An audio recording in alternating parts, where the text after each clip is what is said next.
Hey fellow Vault Dwellers, it's Angry Turtle and we are back on public test server. I managed to collect all the new unique weapons, including this badass flamer with a blue flame.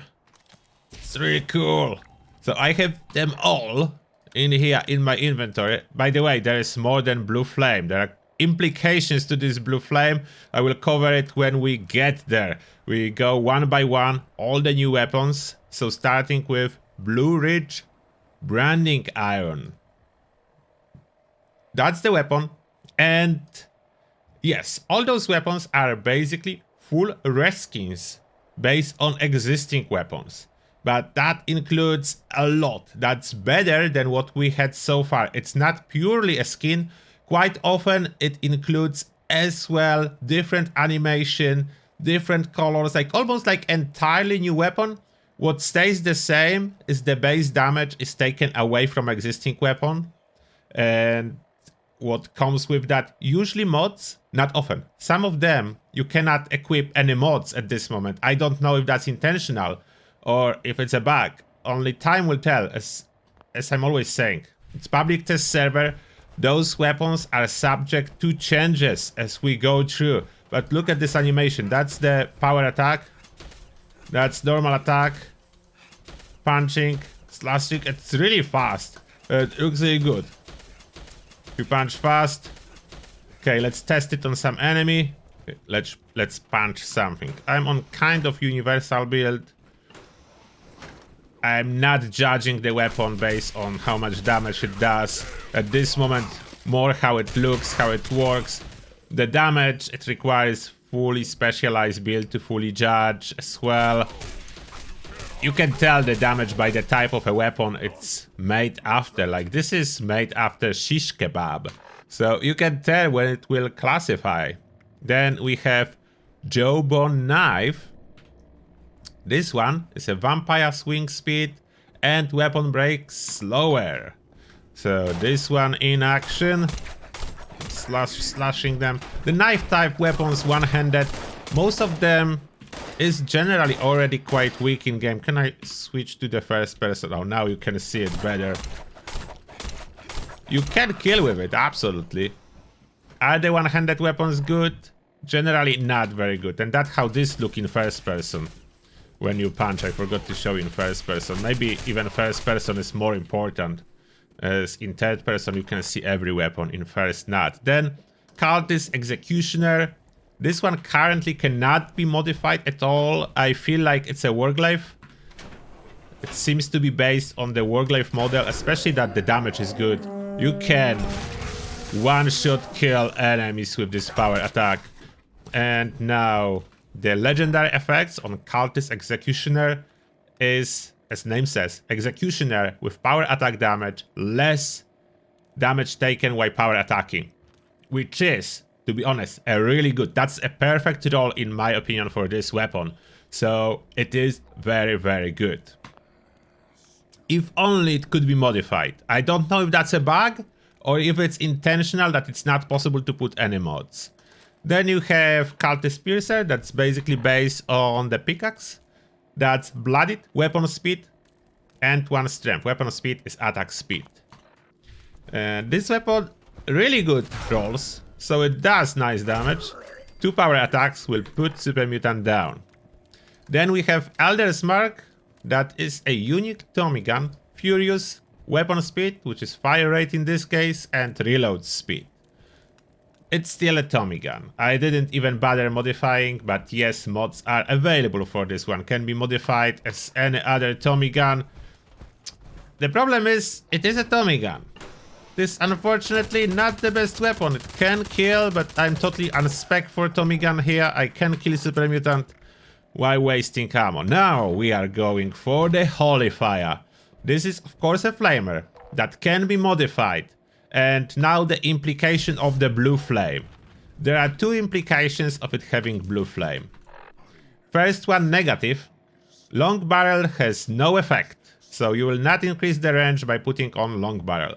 And now, the positive implication, thanks to blue flame override, Vaporization nozzle has no side effects, and you know how bad it is, so it doesn't reduce its range. As you can see, that's vaporization nozzle, and I still have a decent range. It's like a medium range. It's not a full range that you could have with regular flamer and long barrel if you don't change the nozzle, but it is good.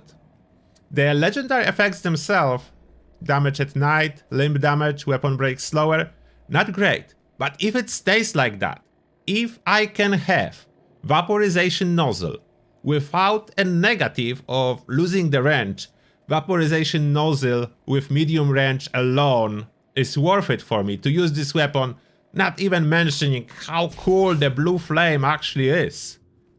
I like it way more than regular red. It is awesome. Then we have Lucas Switchblade. Damage to humans, replenish action point with each kill, 1 agility. And as you would expect from the Switchblade, it is not the greatest, it is not the fastest.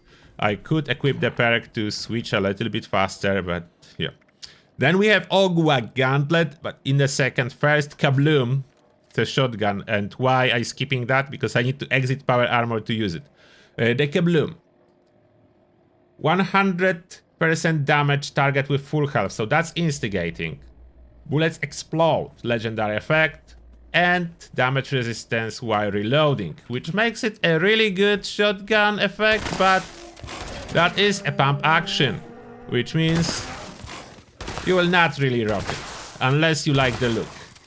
You can see, it works, but there are better pump action shotguns that you can obtain in the game. And finally, Gauntlet. And here, I'm disappointed. I'm disappointed with the Gauntlet, because look what it does. Damage increase up to 25% as health increases. That's like the worst possible legendary prefix. It's so little.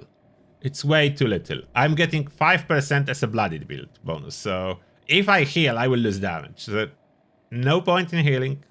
Then melee damage reflection while blocking, +1 endurance. Those two, okay. And 20% more damage is like a 4-star, not disclosed anywhere. It is based on the bear arm, but look how cool it is with the skin when it looks like a turtle jaw. Turtle jaw here, those claws, it's so good. It's so cool looking weapon. It cannot be modified, unfortunately, no mods possible on it. The damage would be decent, the prefix is wrong. If it's supposed to be turtle based, the prefix should be vampire. You should be tankier with this weapon. The damage increase with health increase doesn't make sense in my opinion. Look how cool it looks when you hold it. Doesn't cover too much of a screen, it covers the side, so that's perfect. Then when you actually use it, regular attacks is 2 attacks, so the damage is there. If you power attack, it's almost 1, if not the fact that games sometimes do not register my power attacks, but that's happening on live game too, that's not weapon specific problem. It should almost die, but it didn't, now it's finished. So damage is not too bad, the base damage. The prefix should be at least vampire, so there will be some use case. And damage reflection, it's not the worst possible. I mean, you can probably find some use case. Oh, can I block those? Okay. The damage reflect need to be increased.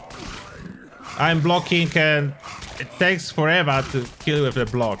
So damage, instead of damage reflection, it should reduce all damage taken by like 50% when you are blocking. Give it a unique effect, Bethesda. I know you can. It is possible. It is possible. You gave unique effect to weapons before. Please give it unique effect. Please make it a true turtle gauntlet. Vampire taking less damage while blocking. Then okay, if you want 1 endurance, that makes sense. That makes you tankier. And more damage, that's okay. I'm not sure if that's enough, but that's something. There would be like a little bit of flame on the inside. That would be a nice touch. Especially blue one. But that, okay, I can dream. The one can dream. Now, I collecting as well the unique plans. I need to confirm if I have all of them, but I can show you what is possible from those new events. So there is Backpack Flare, Ogwa one, Blue Devil Curtain Door, Blue Ridge Rag, Blue Ridge Sleeping Bag, Brahmin Backpack, Brahmin Skin Rag, Canopy Tent, Far Sleeping Bag, Kids Brahmin Clock, Milkman Hat, Ogwa Curtain Door, Ogwa Egg, Ogwa Plushie, Paddock Fences, Paddock Gate, Trawler's Wagon, and Trackbed Trailer with Junk. Maybe you already saw those. I was seeing a lot of data mine information already with this update as soon as it dropped, so maybe you already know how all those items look like. Should I still make a video and build them in my camp and show you? I don't know. You will need to let me know if it's still needed or not. For now, one more time, those weapons are subject to changes. We are testing. It's public test server, so after the testing, it is possible that devs will modify something. It happened in the past, so I'm really rooting for the Gauntlet. Please make it the Gauntlet I would like to use. As it stands at this moment, if I would like to use it, I would use it for look only. There is no other specific case of using it. It is weaker than other unarmed weapons. So I'm not fully satisfied with that. It cannot be. The turtle is obviously the most majestic and powerful creature in Fallout universe, so the weapon should follow. And that being said, thank you all for watching and see you all in the next one.